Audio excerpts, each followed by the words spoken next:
Hello, you alright? I was talking to someone the other day, and they was talking to me, and they was telling me that I'm a bit of too abrupt and stuff like that, and whatever. My videos too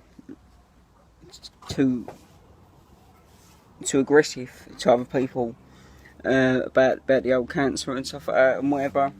And they were saying like the way I put things across and stuff is too aggressive to people that have just started cancer. And they said to me, but obviously I'm 5 years from my last chemotherapy and stuff like that and whatever. And they said, because you're 5 years, you're past it, you're better now and stuff like that, and you'll overlook on what you've been through, you're motivated now and stuff like that and whatever, but what was you like? And you wasn't like this when you was first diagnosed and stuff like that. And they were saying you haven't took in consideration about other people's feelings when they're starting going through it, when they don't want to listen to you or nothing like that and whatever, when they're still trying to figure out themselves about what's going on, why has this happened and stuff like that and whatever. Which, don't get me wrong, I mean, obviously, which I do take in consideration, like, that is what's going on, but you can't sit there and say that to me, because, I mean, I was a young boy, 13, great athlete, used to play, like, football and stuff like that, and whatever, running about, great athlete, loved the old football, loved mucking about with my mates, riding bikes and stuff like that. Everything that people take for granted, every single day. There's many people out there that take that for granted, just running about, having a laugh with your mates, riding a bike, playing football, running, walking properly and stuff like that and whatever. And how do you think I felt when just within a week of running about, playing with my mates, playing football, doing athletics, representing the school, representing the county and stuff like that and whatever, within a week everything changed. Just like I remember when I woke up from an operation. I was blind in my left eye, couldn't see properly, had no stamina, couldn't walk properly, had no balance, had no coordination and stuff like that and whatever. And from an athletic person like myself that was really fit at the time and stuff like that and whatever, going straight to that without nothing happening, you know what I mean, without even nothing telling me that this is going to happen in a year's time or a week's time, so be prepared for it, which is exactly the same as other people. Nobody's prepared for this situation. And they started talking to me saying, oh, you're too abrupt, this and that and whatever, you're too aggressive towards people and stuff like that and whatever. But the thing is, I would never tell anyone to do something that I've never done.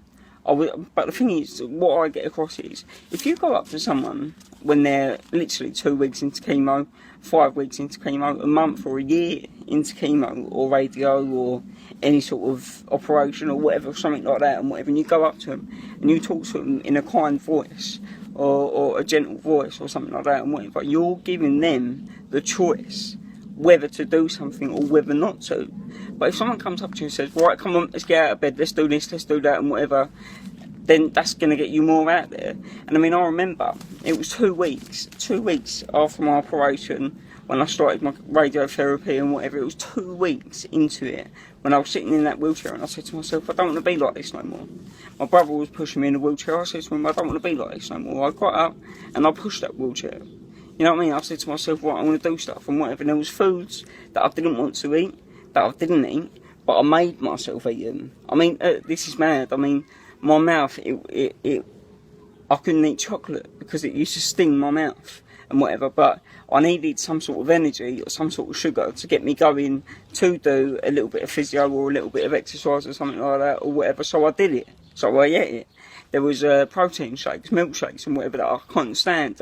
Don't get me wrong, they tasted like fairy liquid to me, but I had to drink them, so I drank them and stuff like that. And there was times there when I was eating lovely foods and I felt full up and stuff like that and whatever, and I just shut my eyes, put it in my mouth, chewed it and washed it down, so I knew I had to eat it. I had to do this stuff and whatever, and I never used to sit in bed, lay in bed all hours of the day and stuff like that and whatever, feeling sorry for myself. I was always up and about, doing something, whether it's just making a cup of tea, whether it's just moving something from here to there, or keeping your mind occupied instead of just sitting there playing on video games or feeling sorry for yourself or whatever, something like that. Obviously you've got to have your relaxation times where you're sitting there reading a book. If you want to play a PlayStation for 15 minutes, you can do that. You read a book, do a bit of writing, listen to some music, or whatever you fancy doing, do it. But don't do it for the rest of the day. Don't do it for hours. Don't do it forever and stuff like that and whatever. Get out and just walk about the house or do something, or do my exercises, what I've told you about, my home remedies, about the cooking glove and the baked beans, or squeezing the tennis ball, or just walking here and there and stuff like that and whatever. Of course you've got to sit down and you've got to take in mind that the body is not used to this at this moment in time and whatever, but you've got to compromise. You know what I mean? If you keep laying in bed all the time, you're going to make yourself feel weak. You're going to make yourself feel that you have got no get up and go. You know what I mean? You've got to compromise and stuff like that and do stuff what you can do and stuff like that, and about pushing yourself, about thinking no pain, about doing it, about just getting something in your mind to get yourself up and stuff like that and whatever. No matter how hard it is, you can do it. Just keep pushing yourself. And there's this other thing that someone said. They said about my quote, there's winners and there's losers. That sort of quote, what I say, they thought I meant there's winners, but when the people sadly, patients and whatever sadly pass away, they feel as if they go out as a loser. But I mean, that's exactly not what I'm saying. I'm saying there's winners and there's losers in this life. Do you know what I mean? And I personally think the losers are the people that don't want to do nothing for themselves. For the people that have got so much offering support and stuff like that and whatever, where there's physios, there's OTs, there's social workers, there's their mum and dad, there's their friends, there's this and whatever, and they don't want to do nothing. But you've got all those people pushing you, but they don't want to do nothing. In my eyes, that's a loser. Do you know what I mean? And that's my point across it and stuff like that and whatever. And I don't mean to hurt anyone or make anyone feel down, but that's the way I look at things. If you're in a bad situation, you're the only one that can help you. Do you know what I mean?